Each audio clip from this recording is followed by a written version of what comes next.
Praise lord. మీరందరూ ప్రభు యొక్క కృపలు బాగున్నారని నేను విశ్వసిస్తున్నాను. ప్రియులారా, ఒక చిన్న వాక్యం చేత మిమ్మల్ని ప్రోత్సహించాలని ఆశపడుచున్నాను. యేసుక్రీస్తు మనం ఎప్పుడు కూడా ఫలించాలని, ఫలించి అభివృద్ధి చెందాలని మరి దేవుడు ఆశపడుచున్నాడు. మనం ఫలించడం వలన మరి తండ్రి యొక్క నామం మహింపరచబడుతుంది. రెండవది, మనం ఆయన శిష్యులు అని నిరూపించబడతాం. అని యేసుక్రీస్తు వారు స్వయాన తన శిష్యులతో మరి యోహాను సువార్త 15వ అధ్యాయము 8వ వచనంలో చెప్పి ఉన్నారు. అయితే మనం ఆయనలో ఫలించాలంటే ఏం చేయాలి?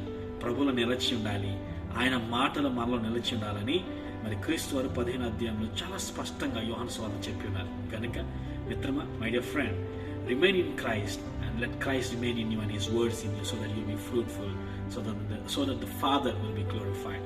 మరి మన ద్వారా మనం చేసే ప్రతి పని ద్వారా తండ్రి నామాన్ని మహిమ కలుగుగాక, ఫలభరితమైన జీవిత ప్రభు మనకు ఒకరు అనుగ్రహించుగాక. Have a wonderful spirit filled weekend. God bless you.